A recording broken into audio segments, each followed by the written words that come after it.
Alright, so I'm going to take a spin around the property, but this is really for my lovely wife. And I bet you that a lot of you guys with some acreage, after you see this, might think, I might be able to use a mini excavator. So while I take a ride around and check some of the cameras, I'm just going to point out to my lovely wife and to you guys, probably just a tip of the iceberg of all the many projects that could be done with a compact excavator. It's not really a mini that I'm looking for. It's a little beefier, a little heavier. But as I go around, I'm going to show you some of the things that could be done with a beautiful little excavator. Let's go check the lake. We talked about having the excavator come and make a few deep spots just so that we know it can't freeze out. Bing, bang, boom. There you go. The Mini X has an 18-foot reach. I can make deep spots wherever I want around the shorelines. That will A, add water volume, and B, add depth cover. And what's the term I'm looking for? It will add shelves, so to speak, for fish cover. So anywhere I go, I can pick out some spots and work on the shoreline, clean it up, make deep spots with the Mini X. Ding! Speaking of the lake, let me show you this. Speaking of the lake, see that big rut right there? Remember the tractor video where I got stuck in the lake? Well, in the future, if I get the tractor stuck, ding, I'll bring the Mini X to the rescue. Pull the tractor right out. As we're moving along, I got a rough trail crossing. There's probably at least 6 or 8 of these around the property that the tractor just can't get in there when it's all wet and slushy in there. Ding, Mini X. Feather these out really nice. Maybe drop a pipe in there, a nice crossing over it. Bam! One of hundreds of things we could do. Speaking of trails, you can see here's a deer trail. And there's a deer trail. See all this slash here stacked? Well, if I need to help the deer move in a certain direction that I might want them to do, bam, bring out the Mini X, make some slash piles, guide them down your lane, boom, venison in the freezer. Ding. All right, see this runoff ditch here? You can't drive through it. Mini X could fix that right up. Now let me show you what else we can do here. Half of that runoff runs down into that food plot, and then half of it goes down this fence line. Look how ugly that is down the fence line. I could feather that off, move it over to the left 5 or 6 feet so it's out of the farmer's way. But more importantly, what I could do over in this food plot, which is already on my list anyways,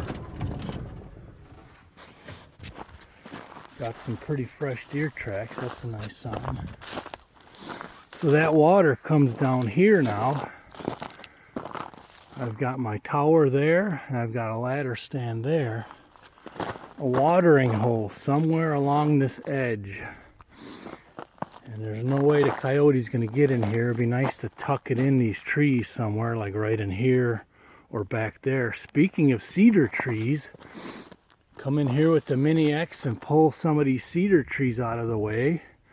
My wife makes projects with them. So, babe, I could bring you, hand deliver, boom, with the thumb. Take 3-4 of them at a time, bring them back to the farm, and you'll have fresh cedars to pick from. And I'll cut a new watering hole right down in here and increase the value of the land for both wildlife and for us. Right, we're at the south end of our property, babe. This ditch, normally we like a perimeter road around most of the property. Pretty rough ditch right here, so we got to go up and around. Mini X, bam!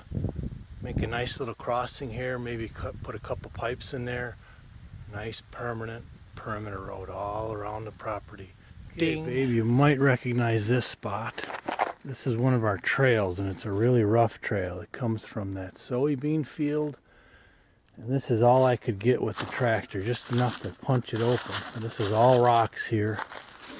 And it goes down into one of my micro plots, and this is very rough, and the water comes right off of this hillside right straight down the road, which keeps eroding it.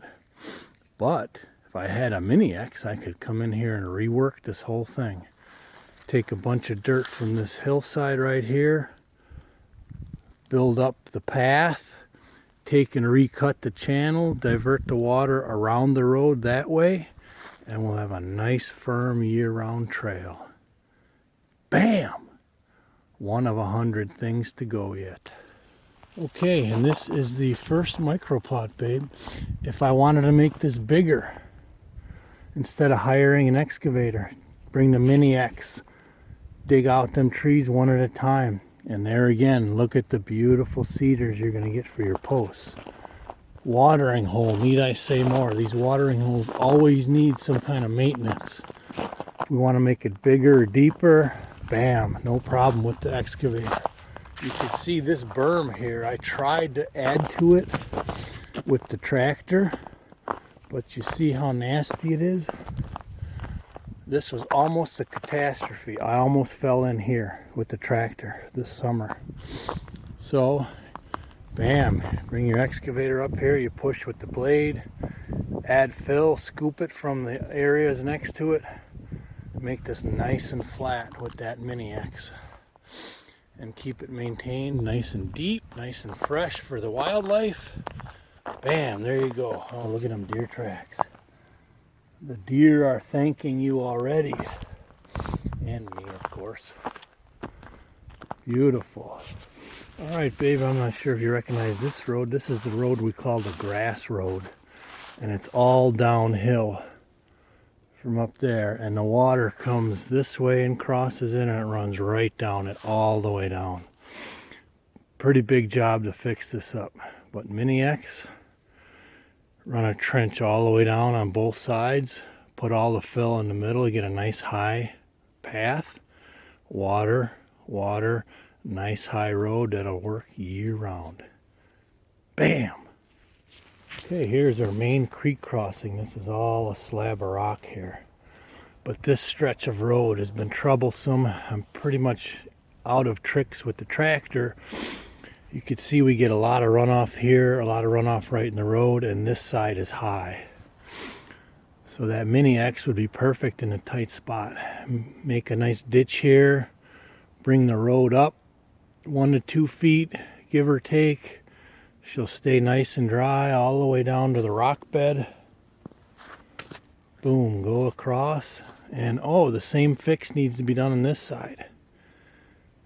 Bam! I could put that mini X to work. Big time. Big time. All right, now we're in the Highline. And there's several of these low, rough crossings that would be a lot of work to try and get with the tractor. Not to say I can't, but that mini would make quick work out of this stuff. Scoop out a nice channel, put in a pipe, boom, nice high and firm road across. And down that next dip there's another one. And then past that is a driveway, which, oh my gosh, let's talk about the driveway here in a minute. There's a couple more quick fix-ups I could do with the mini. That crossing there is underwater and wet. And then I have a little culvert pipe here. The big excavator built this for me, built this up, but this is still a little soft and wet, and I can't get in here with the tractor because it is super tight. But that mini, take all this dirt off of the edge, take a little more off of this edge, beef up the road a little, nice and dry, and away we go. All right, here's a quick shot of the house on January 5th from the back. And one of probably the biggest reasons why I need a mini X is almost 2 miles of ditch line. We got about a mile long road, probably 18 or 20 culverts, and to maintain these when they start eroding and the sides need to be rebuilt, or even worst case scenario, if one blows out and the whole road needs taken apart, the Compact X will do the job. So there is just a smidgen of the possible things that I could do, or any of you guys with acreage, with a mini X, and that's just scratching the surface. So there's my justification, with the hopes of figuring out a way to come up with a mini X.